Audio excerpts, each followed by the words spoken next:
Hello बच्चों, आज हम आओ समझें विज्ञान में कक्षा 6 की इकाई 5 तंतु से वस्त्र तक पढ़ेंगे।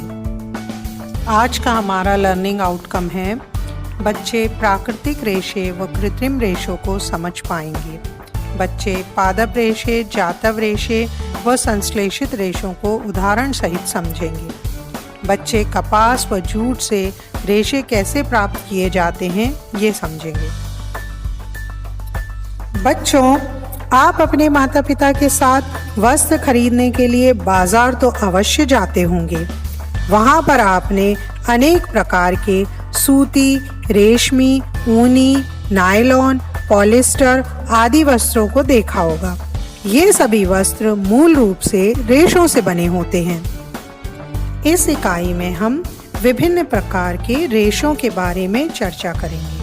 कुछ वस्त्र पौधों अथवा जंतुओं से प्राप्त रेशों से बने होते हैं, ये प्राकृतिक रेशे कहलाते हैं, और कुछ मनुष्यों द्वारा निर्मित रेशों से बने होते हैं, ये कृत्रिम रेशे कहलाते हैं।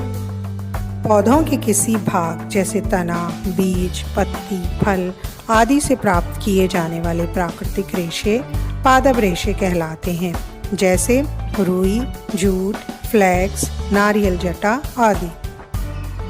जंतुओं से प्राप्त किए जाने वाले प्राकृतिक रेशे जातव रेशे कहलाते हैं, जैसे ऊन भेड़ के बालों से, रेशम कीट के कोकून से।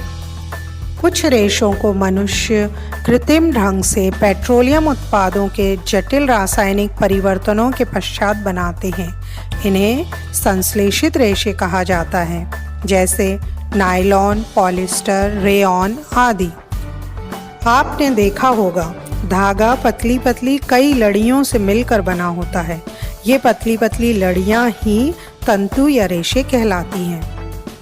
इस प्रकार हम देखेंगे कि वस्त्र कपड़ों से, कपड़ा धागों से व धागे तंतुओं या रेशों से मिलकर बनते हैं। आइए अब हम प्राकृतिक रेशे कपास या रुई के बारे में और जानकारी प्राप्त करेंगे।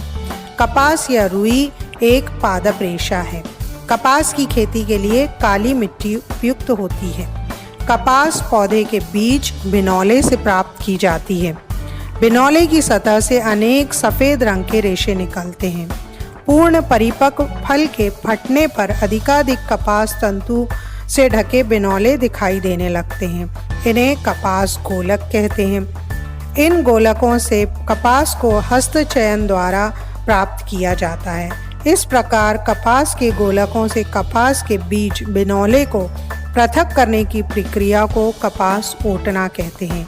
पारंपरिक ढंग से कपास हाथों से ओटी जाती थी।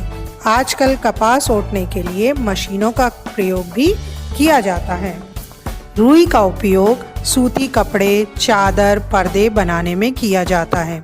गद्दा, तकिया, रजाई में भी रुई भरी जाती है। कपास से विभिन्न प्रकार के कागज भी बनाए जाते हैं। आइए अब हम प्राकृतिक रेशे जूट या पटसन के बारे में और जानकारी प्राप्त करेंगे। जूट एक पादप रेशा है जिसे पटसन या सनाई के पौधे के तने से प्राप्त किया जाता है।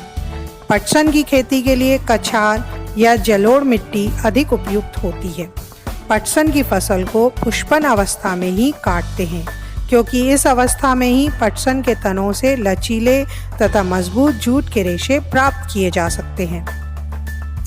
फसल की कटाई के पश्चात पटसन पादपों की शाखाओं व पत्तियों की सफाई करके तनों को बंडलों में बांधकर तालाब अथवा किसी स्थान पर रुके हुए जल में डुबोकर रखते हैं।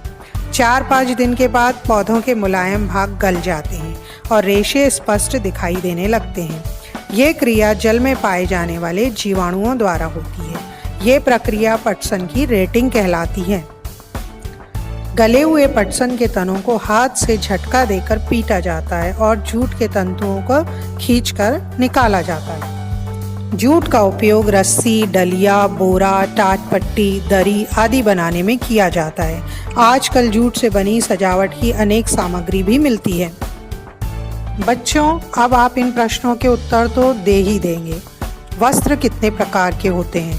तंतु क्या होते हैं? तंतु कितने प्रकार के होते हैं? ऊन हमें कौन से जंतु से मिलती है?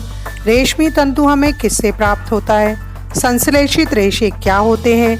रुई के क्या उपयोग हैं?